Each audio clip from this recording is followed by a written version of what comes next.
Britain stands at a fork in its crossroads, and its people are asking questions. Now we've got our country back. What actually is it? Who are we, and why? The best way to find out where Britain's heading is to look behind us into something called history, a sort of rear-view mirror for time. So that's where I'm going, back there. It's a journey that'll take me the length and width of the country. From the White Cliffs of Dover to the Scottish Highlands of the Scottish Highlands. From old stone circles to modern stone circles. From the tranquil beauty of Roman Bath To the golden wonder of Oxford services. I'll discover how we went from ancient man to Ed Sheeran, why Elizabeth I happened, and solving the mystery of just who Winston Churchill was, and why he wound up helplessly trapped inside this banknote. Along the way, I'll be shouting at helicopters. And looking at some of the biggest events in British history and asking people about them. In War II, why did the British build bombers to attack their own territory? How do you mean? Well, the Lancaster bombers. And also, walking somewhere impressive with my mouth shut, while my voice speaks anyway, like I'm talking aloud in my own head. All of it taking place in this sceptred isle we call home. So join me, Philomena Cunk, as I take you right up the history of the United Britain of Great Kingdom. This is Cunk on Britain.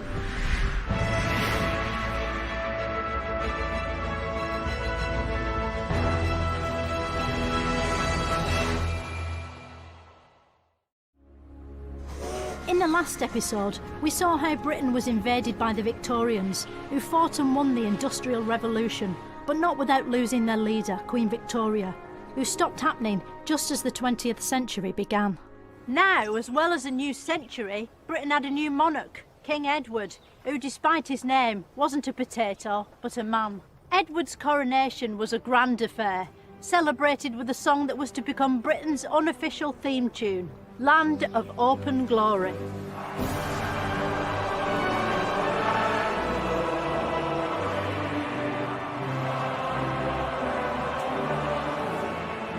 This melodic musical tune was written by one of the best British composers this side of Ed Sheeran, Elgar. Who was Elgar?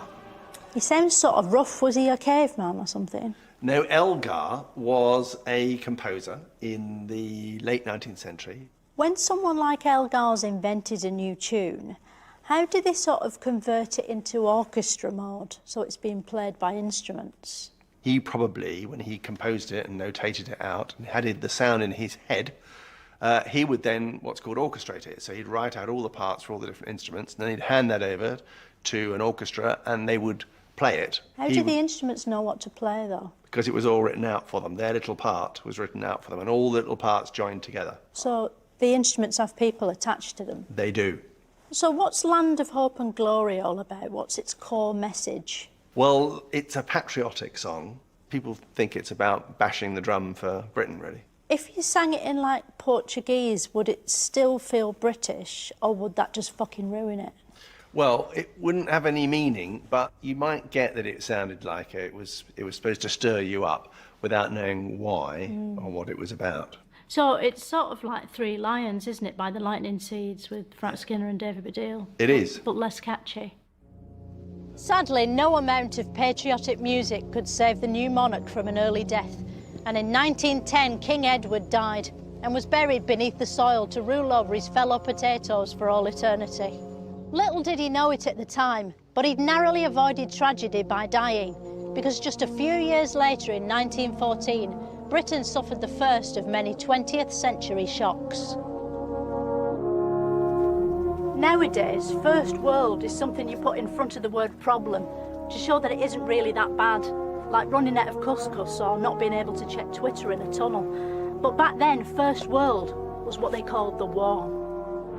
The First World War had loads of nicknames: the War to End All Wars, the Great War, and of course, World War I. Why did they call World War I World War I? It's quite pessimistic numbering, isn't it? Or did they just know it was the start of a franchise? At the time, they weren't numbering. the wars, although I think that in the First World War, the idea of it being a great war, denoting the sheer scale of the conflict, the casualty rate, was already becoming used quite a lot. So it was called the Great War, but not because it was great. The First World War was started by the killing of one man, Franz Ferdinand. You've probably never heard of him, or the band named after him, but he was dead important, by which I mean he was only important when he was dead. His assassination triggered a series of other killings. Soon it caught on, and everyone wanted to be killed. It was a bigger craze than fidget spinners. Eventually, Britain got sucked into the fighting, and men queued up to have their flat caps converted into fighting men's helmets. Soon, hundreds of thousands of Tommies were heading for battle. Why were all the British soldiers in World War I called Tommy? Was that just a coincidence? No, it wasn't a coincidence, it's just a general name that became applied to British soldiers in the same way we talk of Fritz as being a generic name for German soldiers. What happened in Norman's land? Were only people that were called Norman allowed in there? Well, it's not Norman's land, this is no man's land. And the idea being that this is particularly dangerous territory between the lines of the Germans on one side and the British on the other. This is essentially just a killing zone, a very dangerous zone in between trench systems. Why did they fire shells at each other? Because shells wouldn't really hurt, would they? Unless they were those razor clam shells, because they're quite sharp, aren't they? Well, these weren't seashells, these were heavy pieces of ordnance. We're actually talking about bits of metal in brass casing, so that's where the name shells comes from. All right. Looking at footage from the time, it's hard to get a grip on just how brutal it must have been for Tommy and Norman, because it's in black and white and everyone's moving too fast, probably to avoid the shells. Even though it looks a bit like Charlie Chaplin, it's actually not funny at all, so you can't laugh, just like with Charlie Chaplin. One man who vividly captured the sheer horror of War I was the poet Wilfred Owen. If, in some smothering dreams, you too could pace behind the wagon that we flung him in, and watch the white eyes writhing in his face, his hanging face like a devil sick of sin. If you could hear at every jolt the blood come gargling from the froth-corrupted lungs, obscene as cancer, bitter as the cud of vile, incurable sores on innocent tongues. You get the gist. My friend. As if the killing wasn't bad enough, the accommodation was scarcely worth 2 stars on TripAdvisor.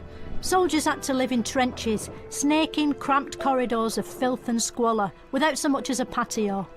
The World War I trenches weren't the right place for conventional warfare, were they? But why did neither side think about mud wrestling? Because they're the perfect conditions, aren't they? Well, I mean, trench warfare wasn't new. I think that whilst you will get the occasional game of Christmas football, I don't think that anyone actually ever thought that letting the guns fall silent and having mud wrestling competitions was ever going to sort anything out. I think they missed a trick, don't you? Eventually the war ended at 11 o'clock on the 11th hour of the 11th day of the 11th month in the year 1119, 1118, hence the term stopping for 11s. The soldiers came home to a Britain they could hardly recognise because it was wearing a skirt. While the Tommies had been away at the front, women had stepped into their old jobs. There were women milkmen, women postmen, women bus driver men, even women male prostitutes. What's more, the economy was in a pickle. After the war, many industries found it almost impossible to sell their goods abroad because abroad was mainly rubble. There were strikes and marches and a Great Depression. Things were shithouse bad. People needed escapism, but luckily for them, the age of mass entertainment was just beginning. It was the roaring 20s. City streets were full of jazz clubs, packed with Jeeveses and Worcesters, and women with Lego haircuts dancing like they were surprised while shitting their pants at a fancy dress party. And people who couldn't afford to enjoy a roaring 20s for themselves could still watch films of other people doing it at the newly invented cinema. The cinema was a cross between YouTube and theatre. Despite this, it was popular and people queued to get in. They showed Charlie Chaplin films, but even that couldn't keep them away. The whole country went films bonkers. Going to the cinema in those days was more like going to a book. Because there was no sound, the story was explained by words on the screen. A bit like spoilers, but happening at the same time as you were watching it, so not as annoying. And if you couldn't make it to a cinema or cocktail bar, you could still enjoy the jazz age, because scientists had worked out a way to force jazz into your house using a magic called radio. Radio was an exciting new invention that made it possible to hear other people's voices in your living room without the use of thin walls or a devastating mental condition. To help keep the early airwaves in check, the government created something called the British Broadcasting Corporation, the BBC. How come the BBC started with radio? Because radio's loads less popular than television, isn't it? There are people in radio who'd get very angry about that. Radio still performs tremendously well. There's still radio. There is still radio. At the time the BBC was set up, there wasn't a choice because there was no TV. Luckily, a man called John Logie Baird was about to give birth to television. Not literally out of his vagina, but metaphorically out of his shed. After doing some weird experiments like something out of Wallace and Gromit, Baird's TV was finalised, although idiotically, he'd gone to the trouble of inventing it without checking whether there were any programmes on yet. It took a while before there was anything worth putting your iPhone down for. The earliest transmissions looked like Abraham Lincoln looming through a glass door and weren't very exciting. Luckily, it was a short step from there to the BBC's first Saturday night extravaganza, TV's opening night ceremony. Vision and sound are on. The station goes on the air.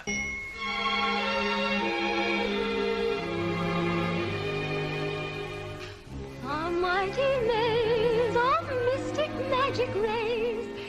The show got a record audience of 400, the sort of viewing figures BBC4 still dreams of. Despite its popularity, the BBC was causing controversy from the start, and the powers that be were suspicious of it.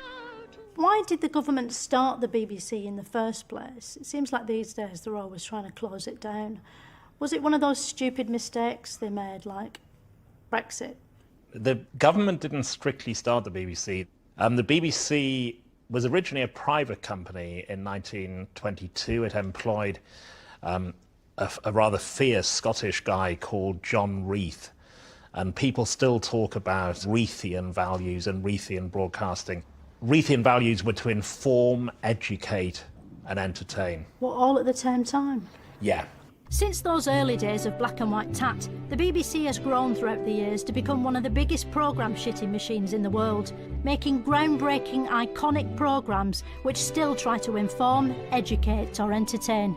So the BBC is supposed to inform, educate or entertain. And entertain. I'm going to list some BBC things and I want you to say whether they inform, educate or entertain. Okay. News at 10. Inform. Open University. Educate. Doctor Who. Entertain. Strictly Come Dancing. Entertain. Homes Under the Hammer. Entertain. Inspector Phillips. What is Inspector Phillips? Oh, I made that one up. That was just a trick question. Okay, well, it didn't work. Sounds real though, doesn't it?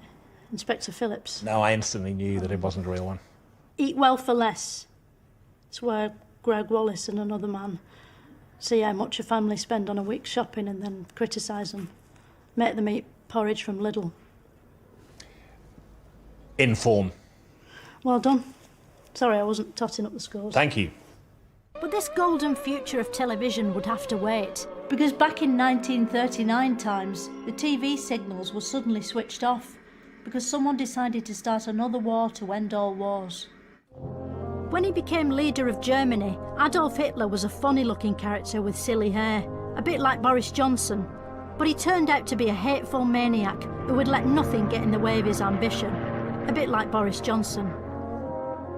Hitler believed the Germans were an elite race, like the Grand Prix. He also thought he owned Poland, and when he went round there to get it back, Britain cried war. This country is at war with Germany. Luckily, Britain had a hero on its side, a man whose name will never be forgotten, Winston Churchill. Churchill's speeches were stirring and powerfully erotic. We know it will be hard. We expect it will be long. He was one of the greatest orators of all time. and some of the phrases he used still resonate today, such as finest hour, never surrender, and of course, we shall fight them bitches. And we needed Churchill's stirring mumbling, because at first the war didn't go well. Within 6 months, France was occupied by the Nazis, who they didn't see coming because they'd been expecting the Germans. Hitler wanted to make Britain German, to match its royal family, but the RAF held Hitler's forces back in amazing dogfights in the sky that were done by aeroplanes, not actual flying dogs, which sadly, science still hasn't invented yet. This was the Battle of Britain. It seems amazing that these young men could fly and fight so well. Although when you look, you'll see the planes had tiny targets and crosses drawn on the side, which made them easier to hit.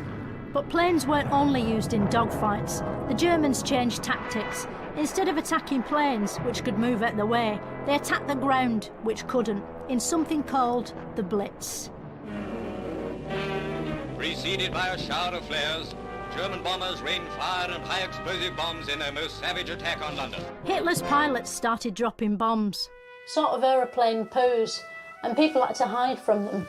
They built big tin shelters in their gardens, or ran down the nearest tube station without a ticket or a valid Oyster card. Countless houses were reduced to big piles of bricks and wood, which is sort of what houses are anyway, but in a different order. Despite this, thanks to the plucky British spirit, people weren't totally down in the dumps, even if they lived in one. People sang songs during World War II to keep their spirits up, didn't they? How loud did they have to sing to be heard over the bombs? Well, especially as they would have sometimes been in underground stations, sheltering from the bombs. It would have been loud in the underground station, the singing, if everybody was singing together, but it's true, you wouldn't have been heard much. I wonder if when they sang, they used to time their singing with the explosions.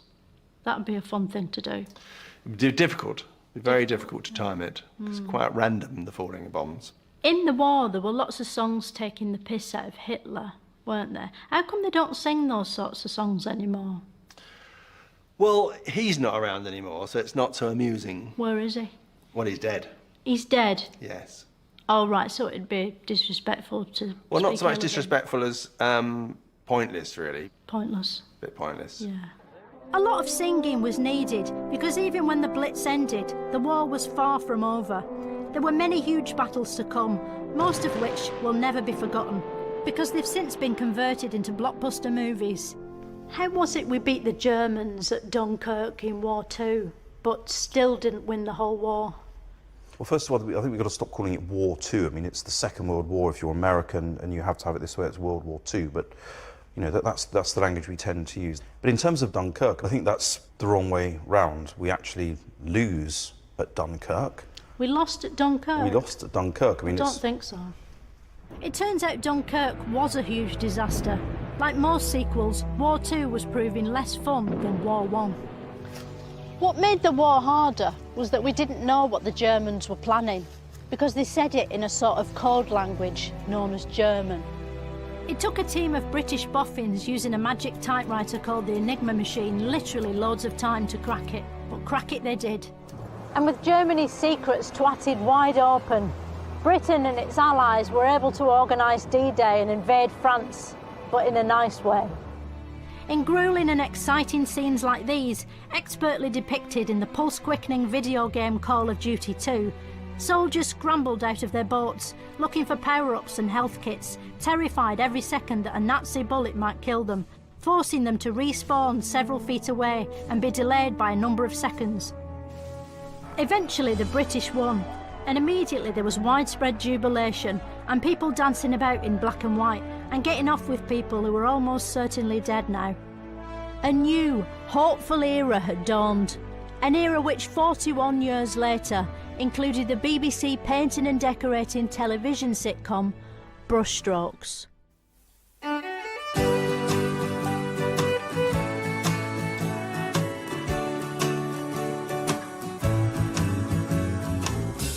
Because of you, these things I do. Because of you. Because of you. Oh. After the war, returning soldiers rewarded national hero Winston Churchill by voting him out of office. And the Britain that Britain came home to was a smaller Britain than the Britain had left. The empire was crumbling. Places like India decided they weren't British after all, which was sad because those countries had lots in common with us. They had the same person on the stamps, they spoke the same language, they were the same colour on maps. But despite all that, they chose to act as if they weren't part of Britain, just because that was geographically true. What's more, around the world, superpowers like Russia and China were on the rise. The future looked more uncertain than ever, and in 1948, one man wrote a book full of chilling predictions about just how terrible that future might be. This is the book, George Orwell's chilling classic, 1984. In the book, using nothing but words, Orwell depicts a world in which people are manipulated by screens, manipulated by the media, manipulated by the government, something which thankfully didn't and couldn't happen. Although 1984 is set in the year 1984, it's not a 1984 anyone who lived through it would recognise. Orwell didn't predict Band-Aid or Ghostbusters, or Radio 1's Mike Reed banning Frankie Goes to Hollywood for singing about spunk. In fact, almost the only thing he got right was that there'd be a thing on the screens called Big Brother, and even then he didn't predict that it would eventually be on Channel 5. Orwell's scary vision spooked Britain so much it tried to avoid a nightmare future by reinventing itself, and the government was going to help. The post-war Labour government was one of the most radical ever, kind of a cross between Jeremy Corbyn and the Taliban. A landslide swept Labour to power, with a majority unexpected even by its own leaders. They were seen as the biggest architects of something called the welfare state. Where is the welfare state? Where is it? Yeah. Well, it's sort of all around us. Yeah, but where specifically in Britain? The welfare state is a phrase that refers to, broadly, the help that government gives to all of us. The welfare state helps people from the cradle to the grave. So is it just for people lying down? It certainly helps people lying down. They help to, you know, they give out bits and bobs, don't they? Yes, they for poorer people, they provide schools and housing and benefit payments, top-ups to your wages if you're working. How did they decide what not to give out for free? Like, was there ever a plan to give out free crisps? I don't think they've ever given out or thought about giving out free crisps. Although I quite like crisps. I love crisps. I don't think many people would argue that you can't have a decent life without free crisps. I think I'd kill myself if I couldn't have crisps. As part of its reforms, the government introduced the National Health Service, or NHS for less long. On July 5th, the new National Health Service starts, providing hospital and specialist services, medicines, drugs and appliances. Once the NHS arrived, if you were poor and you got sick, you weren't on your own anymore. You were in a crowded waiting room full of other sick people. Suddenly, you could see a doctor free of charge, like you can every Saturday evening on BBC One.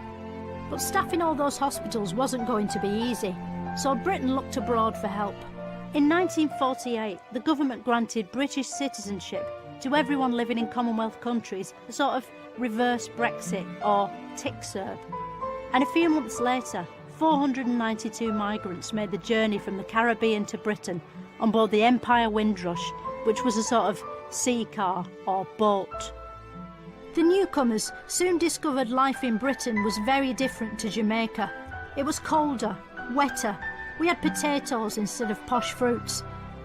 But they soon settled into a British way of life, not smiling and being permanently tired. Britain was becoming multicultural, although not everyone was happy. Not even racists, who at long last had someone new to hate, apart from Jews, Italians, Spaniards, women, the Irish, the French and the poor. Because far-right Facebook groups hadn't been invented yet, the only way racists could express their fury was to take part in race riots, which are sort of artisan pop-up festivals of hatred. Today, racist bigotry has no place in contemporary Britain, except Kent. Britain was welcoming a new era, and it was about to get something mega new, a new monarch. The royal family had experienced a rough few decades.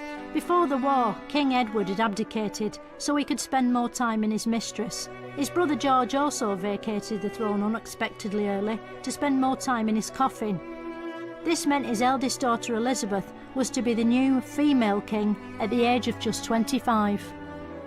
Now the Princess Elizabeth we knew and loved returns amongst us as our queen. For centuries, the coronation of a monarch was a sacred event that took place behind closed doors, just like a visit to the toilet, but more dignified than that makes it sound. But now, thanks to progress, everyone was allowed to peek behind those closed doors. In 1953, millions of Britons watched the Queen being coronationed on their new televisions. It must have been like watching The Crown on Netflix, but live and actually happening. Like Britain's Got Talent, but more serious. Like Game of Thrones, but set in the real world. And starring Queen Elizabeth, like The Crown again. Afterwards, incredibly, people didn't take the TVs back when they found there weren't any more coronations on. They kept them in the front rooms and never went out again. As well as a new Queen, the nation had got itself a new Prime Minister. Britain was changing so fast that the only way to tell what country it was to keep getting everyone to wave flags. The national mood was shifting. It's the 1950s, a time of great change. The war's over, the NHS has been founded, the coronation's on TV, Mario 64's redefined the platform game for a new generation, and Anthony Eden's Prime Minister. How did Britain feel about these things? Well, I don't think computer games had been invented by the 1950s. The other things, I mean, the population was pretty positive about the coronation. That was a cause for excitement. Anthony Eden, perhaps less successful with the Suez crisis. What was up with the sewers? Did someone try to flush something that was awful? No, the Suez Canal. What, the canals used to be sewers? That's disgusting. No, Suez. It's a place. All right. During this Suez crisis, events in Suez reached crisis point. More research needed. Make sure script amended before voiceover record. And it wasn't just grown men who were causing trouble. A new form of human being called the teenager was evolving. Teenagers were creatures that looked like adults, yet had the minds of children, like professional footballers do today. And the young generation as a whole was about to deliver Britain a series of shocks that would shock it right up the shock box. On the next and final episode of Cunk on Britain, I'll see how the groovy young people of the 1960s encouraged Britain to tune over, turn off and drop up. And Britain experienced a golden age that sadly couldn't last. In the 1960s, if you switched your television on, you'd get Morecambe and Wise, Cilla Black, Bob Monkhouse, David Frost. But nowadays, they're all dead. Why is that?